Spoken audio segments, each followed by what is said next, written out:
Situada entre la cordillera de las Montañas Rocosas y el Océano Pacífico, Columbia Británica es la provincia más occidental de Canadá.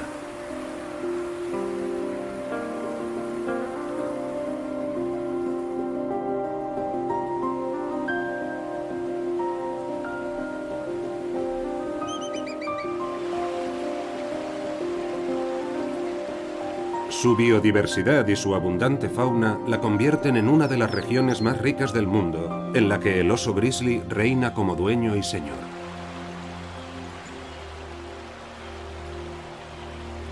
Columbia Británica es una región vasta, majestuosa y diversa. Y eso la convierte en uno de los muchos territorios vírgenes que debemos preservar.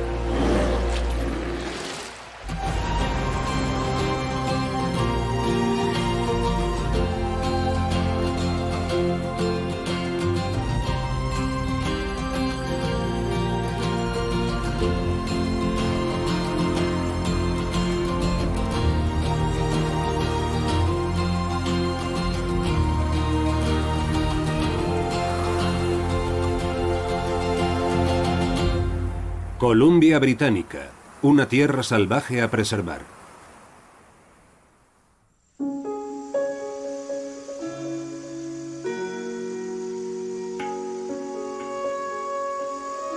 Vamos a recorrer Columbia Británica para descubrir sus 4 ecosistemas principales. 4 mundos diferentes en los que la vida ha encontrado un lugar para prosperar. Esta provincia, que ocupa el 10% del territorio canadiense y solo tiene 4,5 millones de habitantes, guarda un auténtico tesoro: el agua. Muy abundante, ha dado forma al paisaje y alimentado a su fauna. El agua es decisiva para que florezca cualquier forma de vida. Nos encontramos en una de las 5 grandes cuencas hidrográficas canadienses, la del Pacífico. Esta cuenca, que limita al este con las Montañas Rocosas, recoge el agua de una región de más de 1 millón de kilómetros cuadrados. Sus ríos principales, los ríos Fraser, Columbia y Yukon, transportan enormes caudales. Las lluvias procedentes del Océano Pacífico y el agua del deshielo de los glaciares de montaña nutren estos ríos. Los ríos se abren paso hasta los estuarios, y son esos caminos de agua los que cada año usan unos viajeros incansables que migran hasta el corazón de este territorio.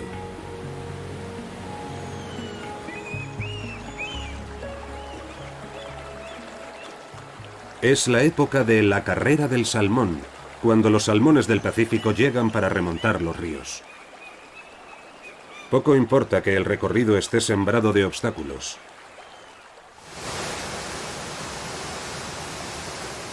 La fuerza física de estos peces impresiona. Y también su fuerza moral, que se puede resumir con una palabra: determinación.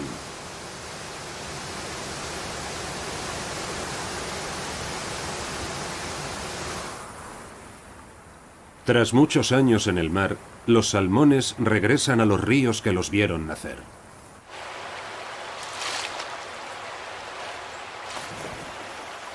Los han conservado en su memoria, una memoria olfativa.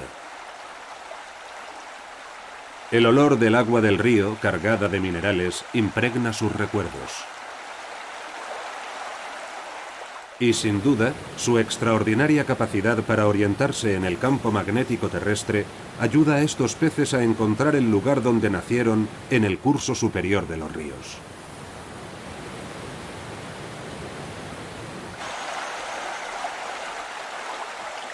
Aunque la tarea es ardua, merece la pena, porque es la época del desove, la reproducción de los salmones. Por supuesto, estas concentraciones de peces no tardan en atraer la atención de los depredadores. Los salmones tendrán que pagar el precio de su obstinación.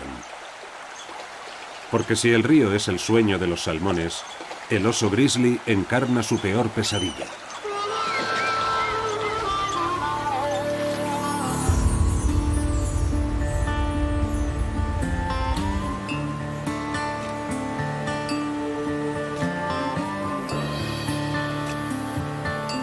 Y precisamente en estos parajes los plantígrados abundan.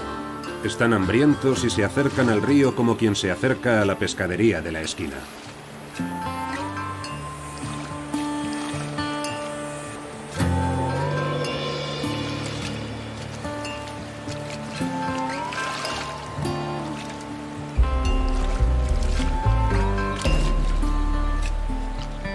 Es la estación de la abundancia en el río y los salmones, agotados por el viaje, parecen sonámbulos. De hecho, están a punto de morir.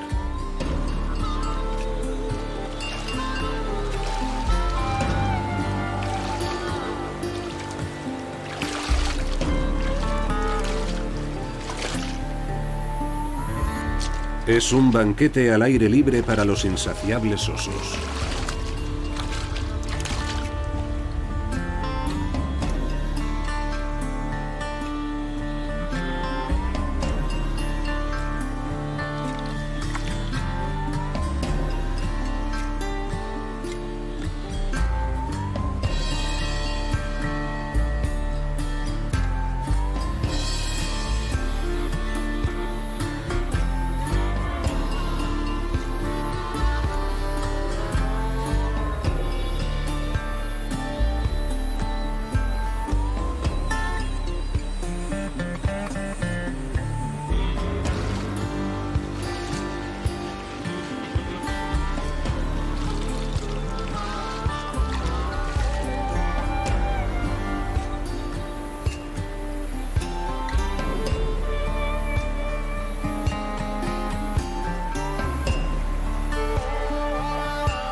Antaño presente en toda América del Norte, el oso grizzly, con su inconfundible silueta corpulenta y musculosa, solo ha resistido en el noroeste del continente.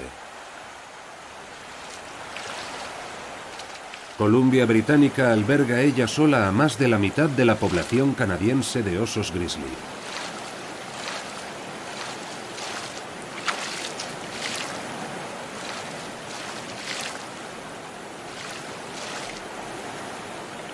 La parsimonia con la que se alimenta este oso parece impropia de su colosal tamaño y de su legendaria fuerza.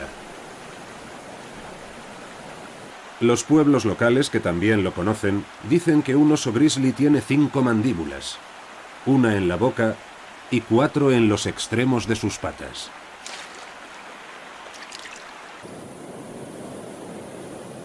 El verano se aproxima a su fin y los osos se preparan para los largos meses de hibernación. Necesitan duplicar su peso y alcanzar, en el caso de los machos, los 400 kilos. Engordan hasta parecer toneles.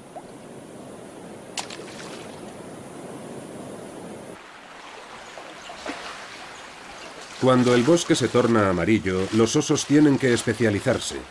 Su técnica consiste en aprovechar las partes más nutritivas de los peces.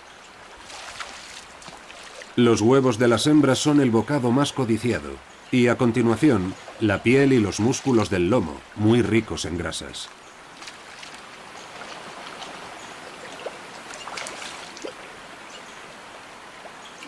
Solo consumen entre el 5 y el 10% del pez. Los restos acabarán en otros estómagos.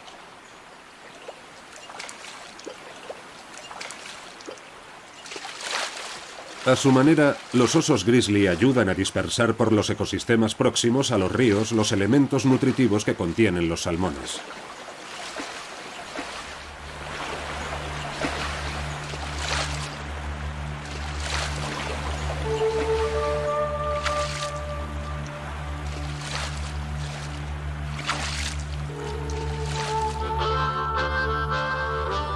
En su elemento en estas aguas gélidas, los osos se atiborran literalmente durante varias semanas.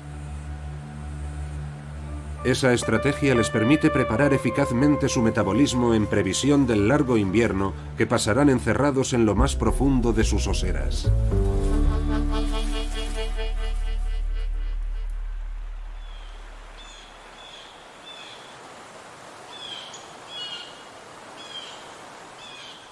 En el siglo XIX, el oso grizzly estaba presente en prácticamente todos los estados de la América del Oeste.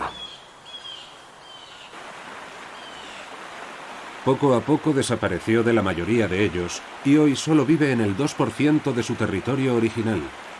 Columbia Británica se ha convertido en un auténtico refugio para esta especie. Sin embargo, a comienzos del siglo XXI aún es perseguido como trofeo de caza. Es hora de que se detenga de una vez por todas esas matanzas de otra época, prácticas que satisfacen a unos pocos y que privan a la gran mayoría de una enorme cantidad de riquezas.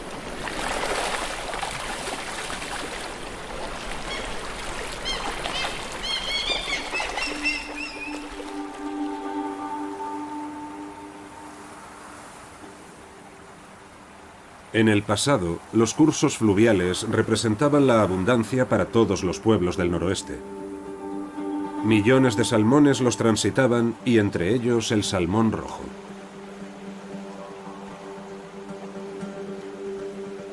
Es la especie más emblemática de las 5 especies americanas de salmón del Pacífico. Y también es la más amenazada.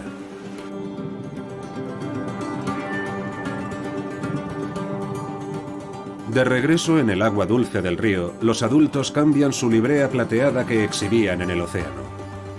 Todo su cuerpo se tiñe de rojo, salvo la cabeza, que se vuelve de color verde. Y entre los machos, una metamorfosis adicional hace que aparezca una joroba en sus espaldas y que sus bocas se conviertan en un pico amenazador.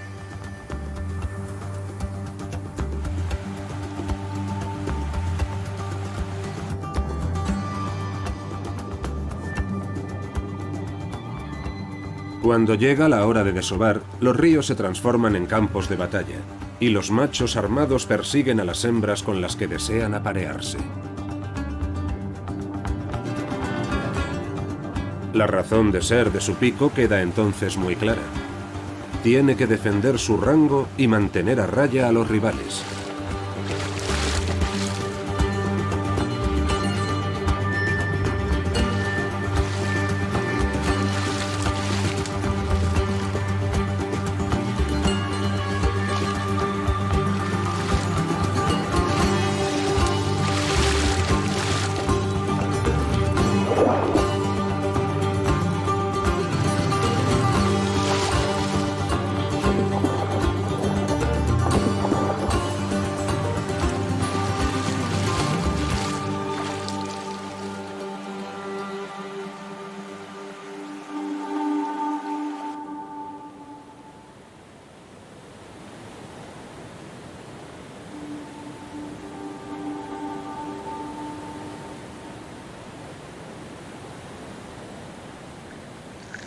Poco a poco, la hembra excava en la arena el que será su desovadero. Mientras el macho observa, vigila y defiende el nido en la grava de su compañera.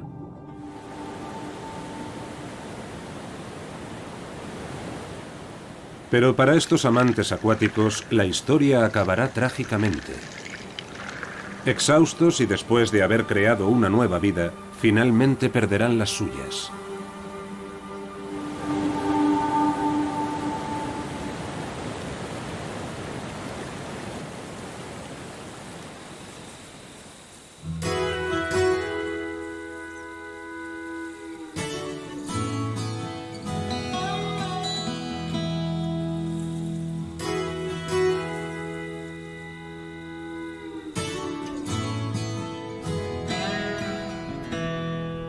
Cambio de decorado.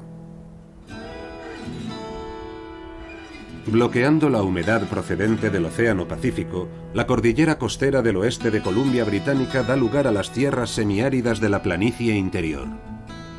Aquí reina el clima continental, de veranos calurosos y de inviernos más secos que en ningún otro lugar de la región. Los paisajes, en consecuencia, son muy diferentes. Los árboles, cada vez más escasos, dejan paso a las praderas.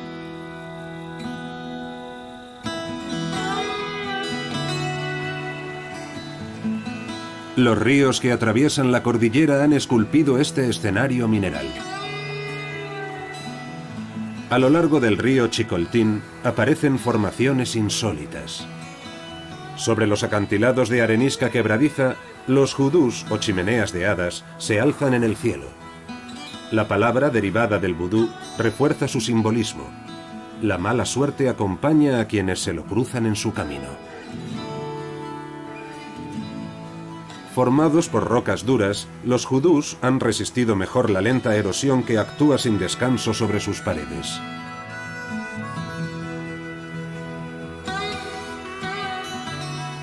Coronando la cima del cañón, una duna de arena se ha posado en las alturas debido a la acción mecánica del viento que asciende desde el fondo de las gargantas. La hija de Eolo, la duna del cañón Farewell, es producto de la lenta acumulación de granos de arena arrancados a esta tierra desnuda.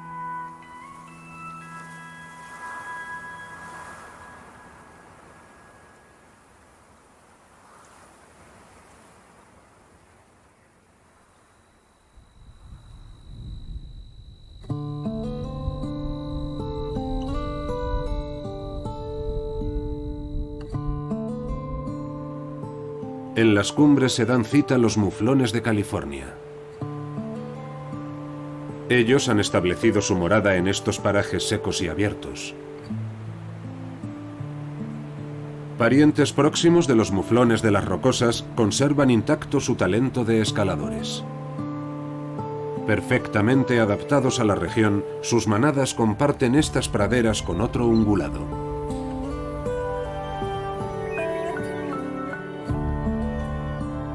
El ciervo mulo. Su apodo subraya el parecido de sus orejas con las de esos équidos. Es el animal más abundante entre la gran fauna de América del Norte.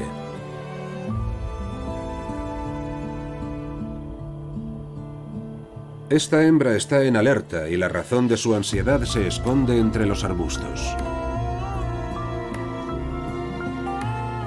El parto de dos cervatillos es el mejor testimonio de un medio favorable en el que no faltan los recursos.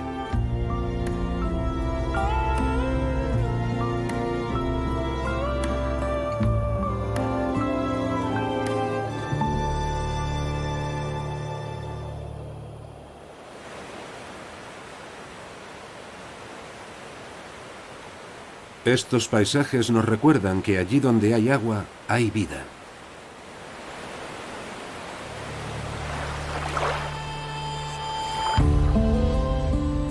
Los animales de paso también saben disfrutar plenamente de los pequeños lagos de las alturas.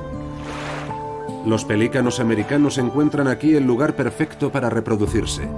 Cada año 300 parejas vuelven a este lugar.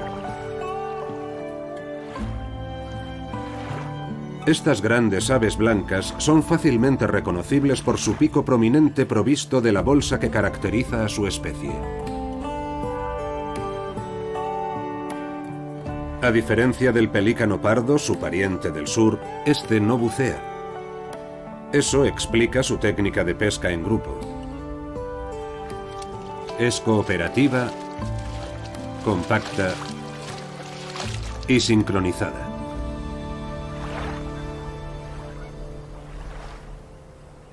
Otras especies de las montañas se han adaptado bien a los bosques abiertos de la sabana. Una de ellas sobrevive gracias a la presencia de un árbol cuya existencia, lamentablemente, corre peligro.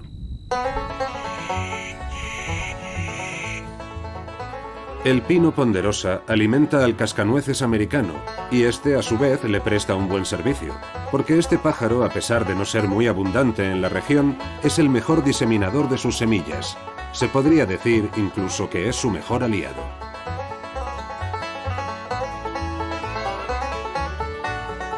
Capaz de almacenar hasta 100 piñones debajo de la lengua, el buche de este cascanueces revela su habilidad para recolectarlos.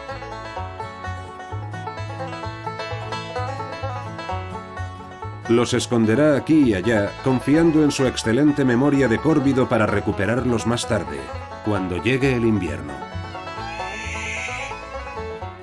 Pero la memoria del cascanueces es la que es, y los piñones que el pájaro olvida germinarán en primavera.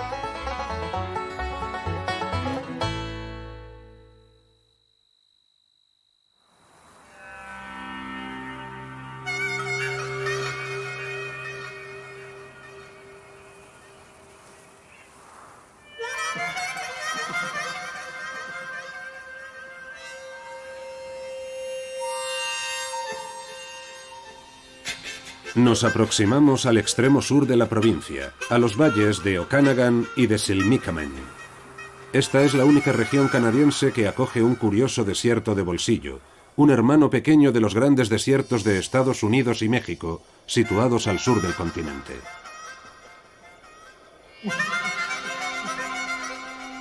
Árido y caluroso, las precipitaciones no exceden los 300 milímetros al año, mientras que las temperaturas pueden superar los 40 grados centígrados.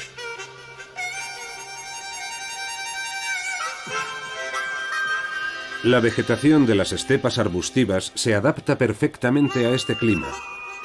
La chamisa, la artemisia y el cepillo de antílope florecen en estos terrenos, donde se encuentran ejemplares centenarios.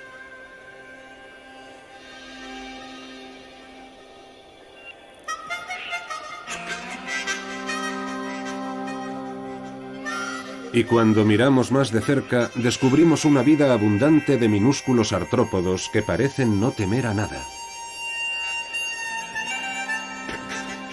Parecen ignorar que en el nivel de las raíces se oculta un animal temible.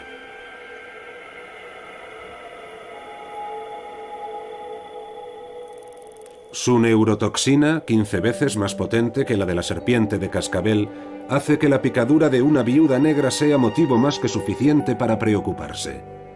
Afortunadamente, la cantidad de veneno que inocula esta araña es lo bastante pequeña para salvarnos del apuro. Pero para los animales terrestres pequeños, la historia es completamente diferente. Aunque la telaraña de la viuda negra parezca desorganizada, no lo está en absoluto. Cumple su papel a la perfección, atrapando a todos los insectos que se acercan a ella. Para la presa, la historia siempre acaba trágicamente, licuada y después aspirada.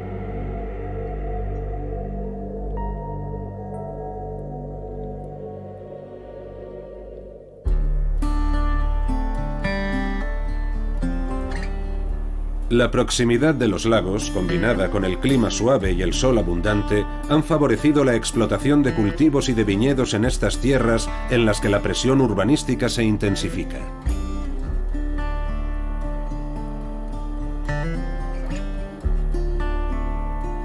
A los pies de las viñas encontramos la principal beneficiada, una pequeña gallinácea de aspecto redondeado y coronada con una cresta. Es el colín de California. Introducido en la región en 1860, aquí encontró unas condiciones climáticas similares a las de su lugar de origen que le dio nombre.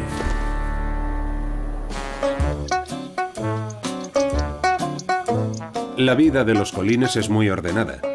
Cuando el entorno es seguro, los grupos salen a alimentarse en silencio. Pero a la menor alerta es el zafarrancho de combate. Todos desaparecen. Solo un macho permanece encaramado como un centinela para evaluar el nivel de peligro. Hasta que el vigía no dé la señal, el resto del grupo no saldrá de su escondrijo. Y entre los colines, la abnegación no es una palabra vacía.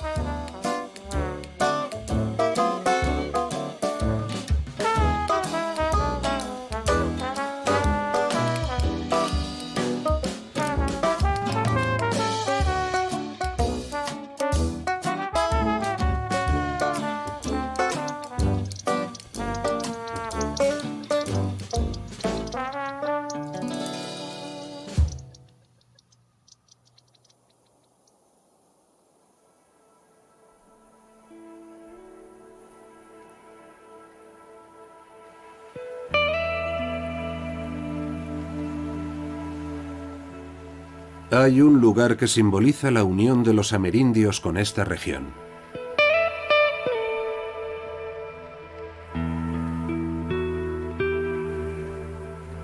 En las orillas de este lago moteado, los chamanes prodigaban su medicina. Esta curiosidad geológica contiene una alta concentración de minerales. Con el calor del verano, cuando el agua del lago se evapora, solo quedan charcas. Los minerales se concentran en ellas dándole su imagen inconfundible.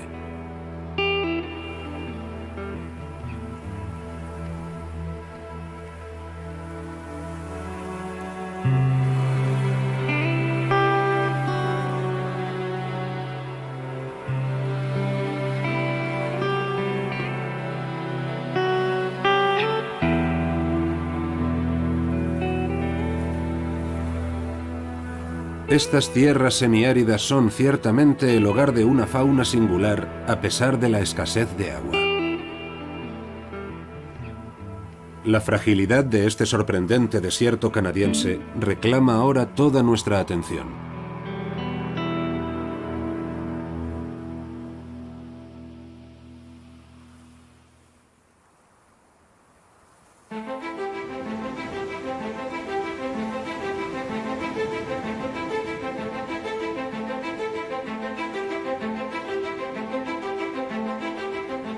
Nos dirigimos a la costa del Pacífico, a la isla de Vancouver.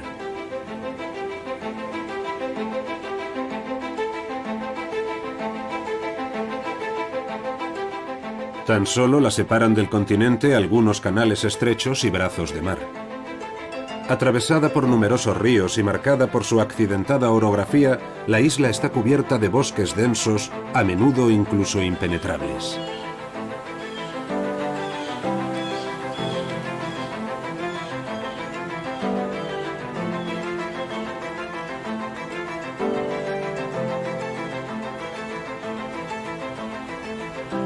La costa este de la isla recibe las precipitaciones más importantes, acumulando hasta 200 días de lluvia al año. Eso ha favorecido la aparición de bosques templados y lluviosos en una de las zonas no tropicales más húmedas del mundo.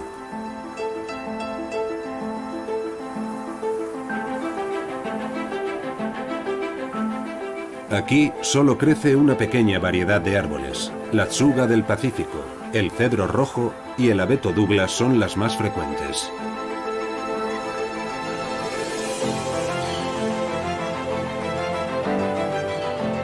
Entre los árboles, la más pequeña superficie libre está recubierta de musgos y líquenes, organismos que proliferan gracias a un grado de humedad récord en esta zona.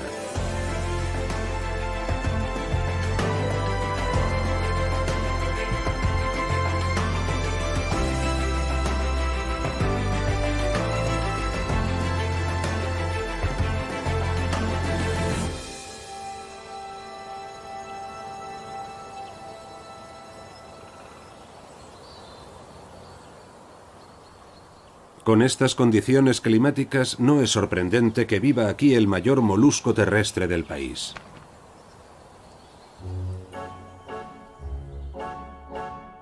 La babosa Areolimax columbianus, de nombre científico, es más conocida bajo el nombre de babosa banana. Las palabras sobran. Cuando la observamos enseguida comprendemos el porqué de ese nombre. Este animal heterótrofo, que puede medir hasta 25 centímetros de longitud, se alimenta de materia orgánica inerte muy abundante en el suelo del bosque. Pero su comida preferida son los champiñones.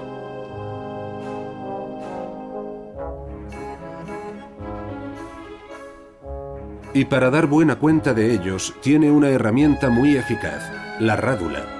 Una hilera de dientes comparable a un rallador muy duro que utiliza para devorar los ejemplares más grandes. De origen marino, estas babosas desarrollaron transformaciones fascinantes que les han permitido evolucionar en tierra firme. Un pulmón, un pie musculoso y la mucosa que la protege de la deshidratación. Este líquido viscoso actúa como un lubricante y facilita enormemente sus desplazamientos. La babosa parece flotar sobre este tapiz adhesivo que le ayuda a superar cualquier obstáculo.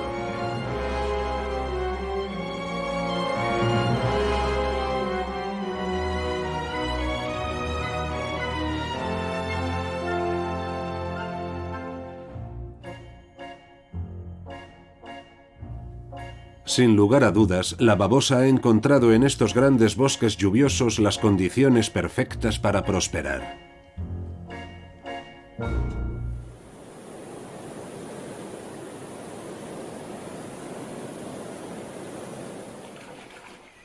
La temporada del salmón ya está muy avanzada y los ríos parecen auténticos cementerios de peces.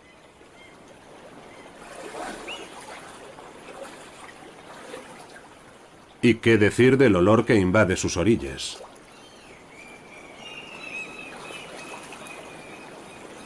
Lo cierto es que los osos negros no tendrán que usar mucho su olfato para encontrarlos. Es imposible no sentirlo.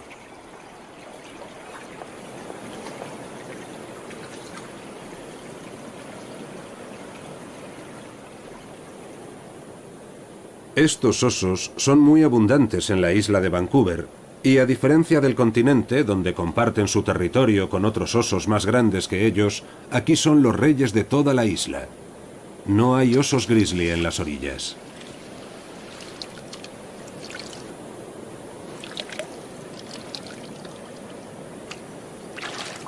Esencialmente vegetarianos, en esta época del año no hacen ascos a la abundancia de cadáveres. La ocasión hace al ladrón. Para estos osos la pesca se reduce a recoger peces muertos. Pero son siempre muy exigentes y eligen las piezas más suculentas.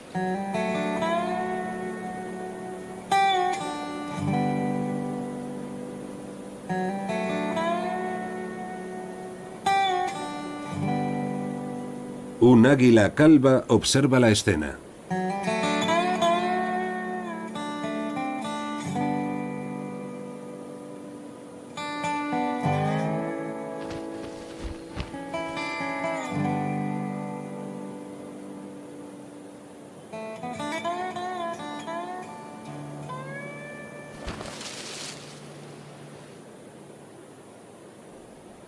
El águila también quiere participar en el festín y se convierte en una carroñera improvisada.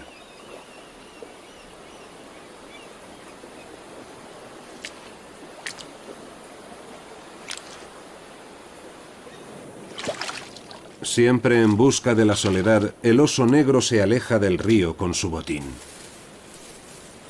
Los restos de los peces que dispersa así fertilizarán el suelo del bosque lluvioso, muy pobre en nitrógeno.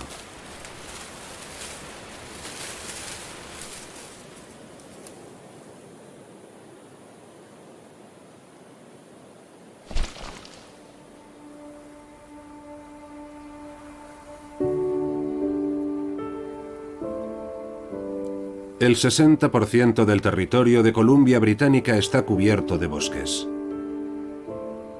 Durante mucho tiempo se pensó que esta increíble riqueza natural era inagotable. En la isla de Vancouver, 150 años de explotación forestal ha hecho pagar un precio muy alto a los bosques más antiguos y extensos de la región. La protección de este tesoro ha permitido salvarlo parcialmente de la industria maderera.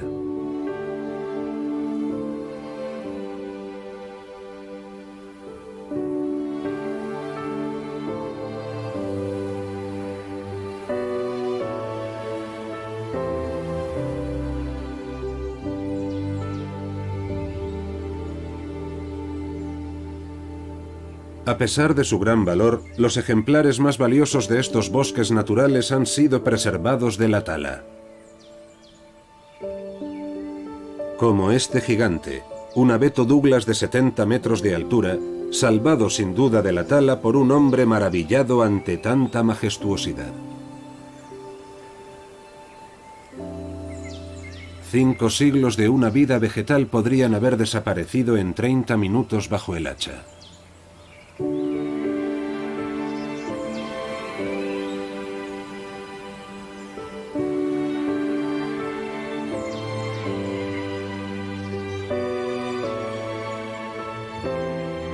Este solitario abeto Douglas, un coloso entre los suyos, nos recuerda que sería sabio que preserváramos para siempre nuestros últimos bosques naturales.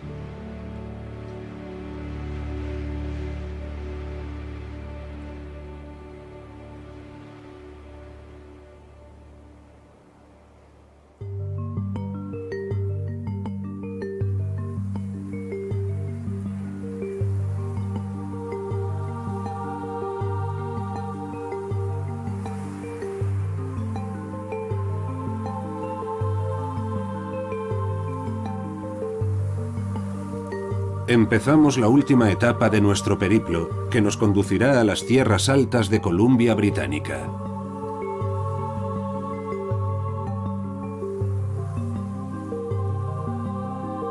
Mientras sobrevolamos las vastas cordilleras montañosas del oeste, es imposible no caer fascinado ante la desmesura de sus paisajes.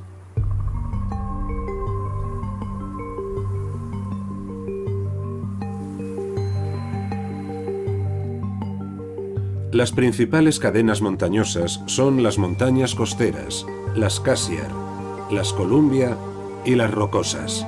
Todas ellas están orientadas en un eje norte-sur que atraviesa la región, el resultado del choque de dos placas tectónicas. La formación de esta barrera natural se originó en las entrañas de la Tierra.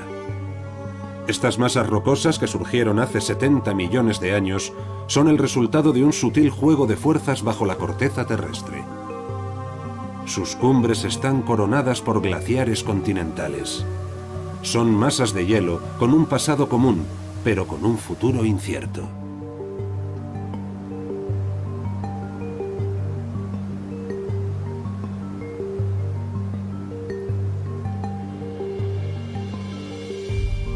Hace 20.000 años, durante la última glaciación, la mayor parte del territorio canadiense estaba cubierto por una capa de hielo de varios kilómetros de espesor. Ha bastado que la temperatura media de la Tierra subiera 4 grados centígrados para que estos enormes campos de hielo comenzaran a retroceder.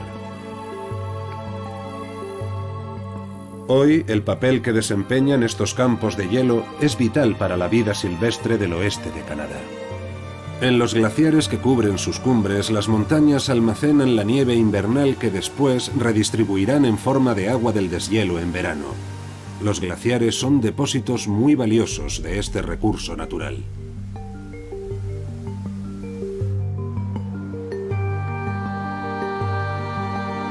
Durante el verano, los ecosistemas fluviales de las cuencas hidrográficas dependen en parte del agua que procede del deshielo de los glaciares. La mayor parte de las especies sobreviven gracias a ella.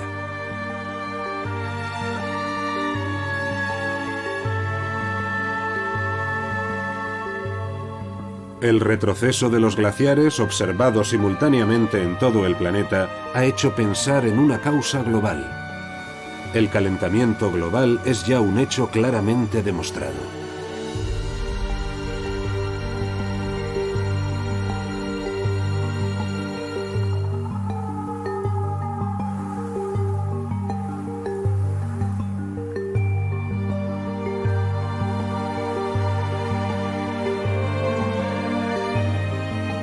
Los glaciares desaparecen ante nuestros ojos y a una velocidad alarmante. El oeste de Canadá corre el peligro de perder el 90% de la superficie de sus glaciares antes de que acabe este siglo. Los problemas provocados por su desaparición serían muchos, graves y permanentes.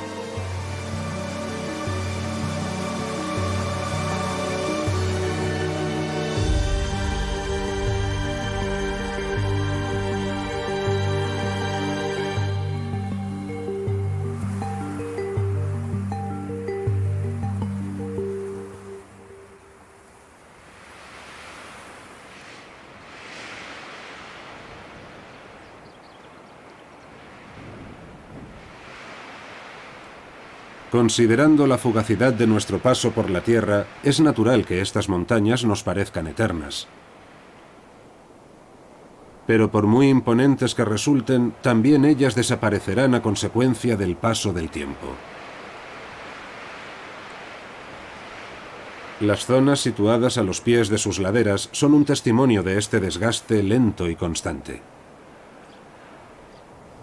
La vida en estos taludes pedregosos es dura para los animales y la altitud tampoco les ayuda mucho.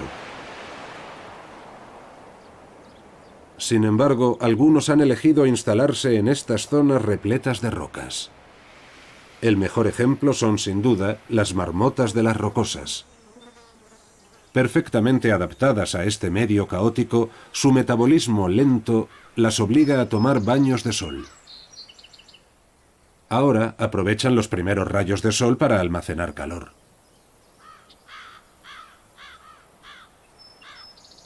Las marmotas forman clanes familiares muy unidos y tienen una forma peculiar de saludarse entre ellas. Olisquean los carrillos de sus congéneres para reconocerlos por su olor. Es su sello olfativo.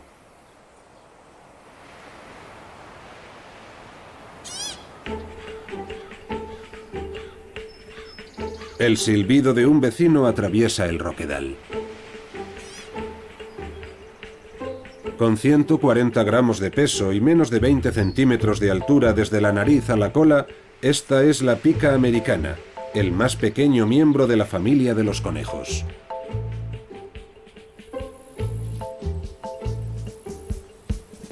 Es uno de los pocos mamíferos que puede vivir todo el año a esta altitud, y a diferencia de la marmota, nuestro pequeño amigo roedor permanece activo todo el año. La pica vive por encima de la línea arbórea, a 2.500 metros de altitud, en la gélida y ventosa zona alpina. Allí solo crece la hierba, pero eso es suficiente. Herbívora redomada, la pica encuentra comida en abundancia en las praderas alpinas que rodean los taludes rocosos. A diferencia de las marmotas, que para pasar el invierno ralentizan su ritmo biológico, la pica afronta los rigores del clima. Su cuerpo diminuto es una ventaja para conservar el calor. Y sus pequeñas patas velludas le sirven como raquetas para desplazarse sobre la nieve. Todo parece perfecto, pero aún hay un pequeño problema. Cómo alimentarse durante los largos meses de invierno, cuando una espesa capa de nieve cubre la hierba. Pero parece que nuestro conejo de las nieves ha encontrado la solución. Cuando el verano termina, se lanza a la siega del heno.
La pica americana se alza con el primer premio de la montaña. Las marmotas aún no se han despertado.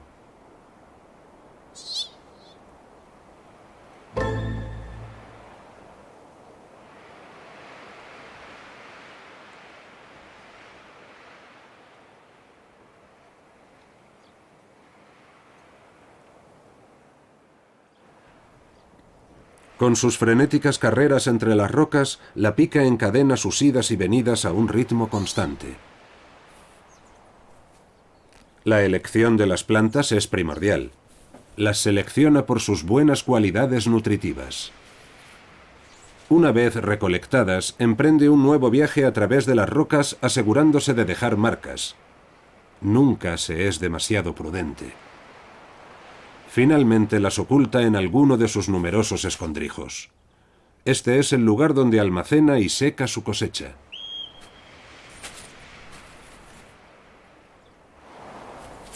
Y vuelve a salir para otro viaje.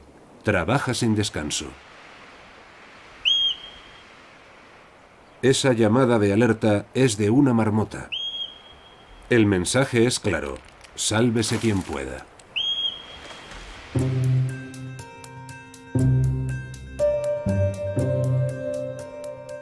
Los osos grizzly se distribuyen normalmente entre la costa y la zona alpina.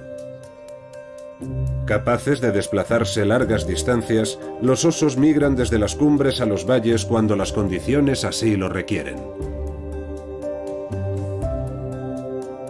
Este oso se limitará a cruzar la zona ante muchas miradas vigilantes.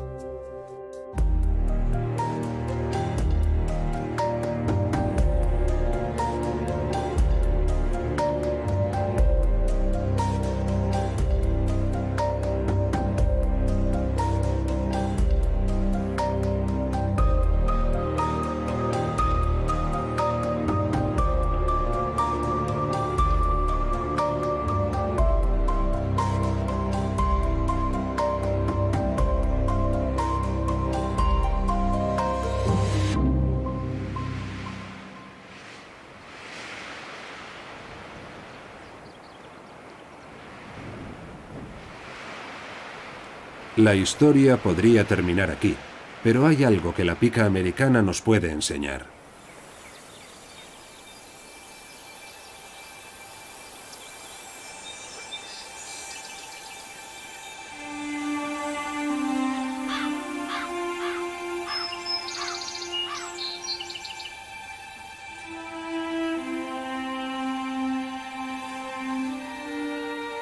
Perfectamente adaptada al clima frío de la alta montaña, el metabolismo de la pica no está preparado para el calor.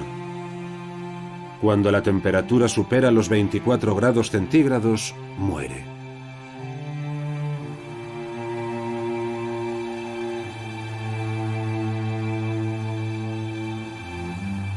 El ascenso comprobado de las temperaturas ha obligado a las picas a subir a las zonas altas para refrescarse. Pero la vida en las zonas rocosas altas es muy diferente. Con menos recursos alimenticios a mano, corren el riesgo de terminar mal.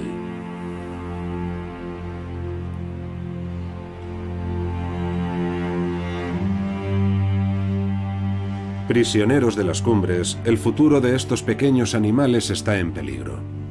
Incapaces de migrar al norte, su población ya ha empezado a disminuir al sur del continente.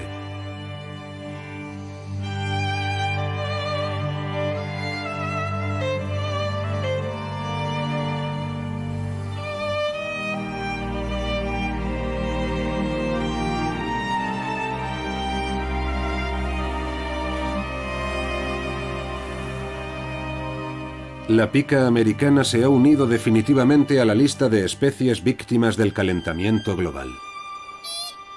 Incapaz de hacerle frente, es muy probable que no sobreviva.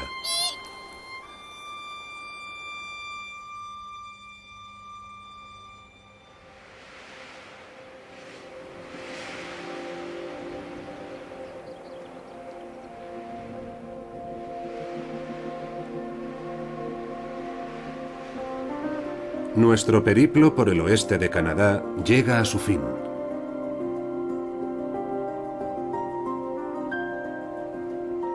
Como viajeros experimentados deberíamos recordar los mensajes de este mundo natural, porque la naturaleza nos habla y convendría que la escucháramos.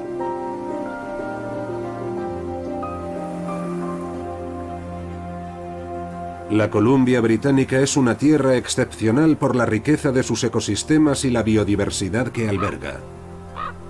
Y debido a las amenazas que se ciernen sobre ella, esta es sin duda una de las últimas tierras vírgenes y tenemos que preservarla.